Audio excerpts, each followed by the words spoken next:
Do Sarawakians still live on trees? Hi, my name is Dr. Yang Bong. I'm a senior lecturer at Birmingham Newman University in the UK. And this is a video about two Sarawaks, parallel digital economies and the question of rural inclusion, which is in the Borneo Journal of Social Science and Humanities.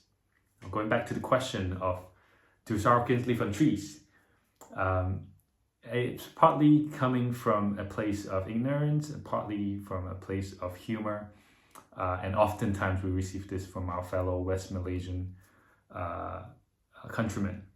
However, the story has completely changed, I believe, in recent years, where Sarawak has become really a front runner in many industries, such as sustainable energy, such as higher education, and so on and so forth. And really, this paper reflects using a personal reflection essay format, coming from my own personal experience as a Sarawakian living abroad, coming back to research as part of a PhD and reflecting on this experience to sort of report and describe my observation, my own emotion of coming from a place of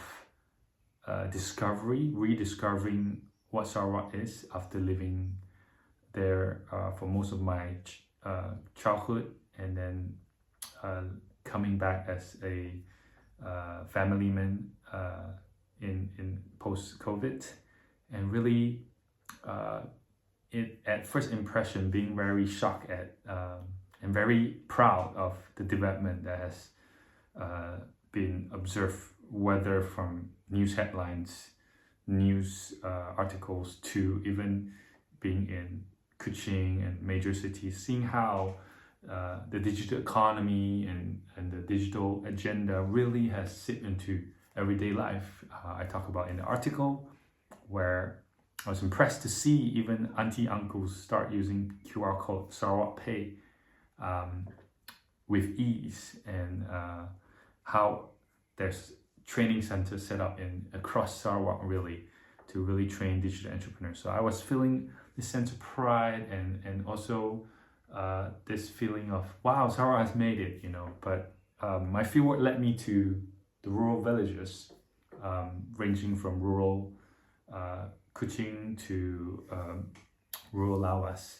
And it sort of led me to experience a very different Sarawak, where perhaps the most striking one is the availability of internet. Even outside of Kuching, the capital, probably 30 minutes, 40 minutes away, in areas like Padawan and Bau, internet is very intermittent, and some places, some communities do live without internet. And so I go through this 7 eyes in my paper to sort of go through a journey of returning to Sarawak, feeling immense shock and pride, and then really understanding as well the ground realities of where certain voices may perhaps need to be captured more. In fact, almost half of Sarawakians live in rural places, and my research of rural Sarawak seemed that the digital agenda can be in many ways more contextualized, more participatory.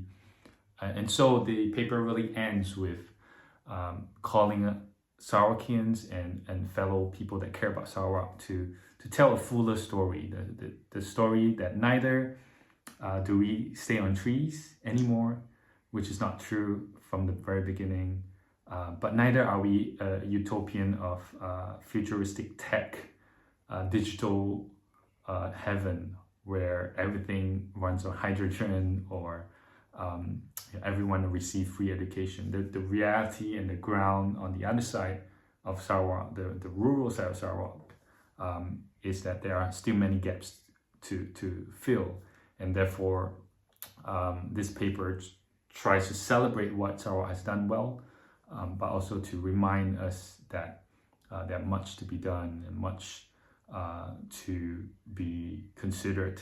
And so, I hope you enjoy reading this piece, and I'm open to be contact and to love to have this discussion carry on. Thank you very much.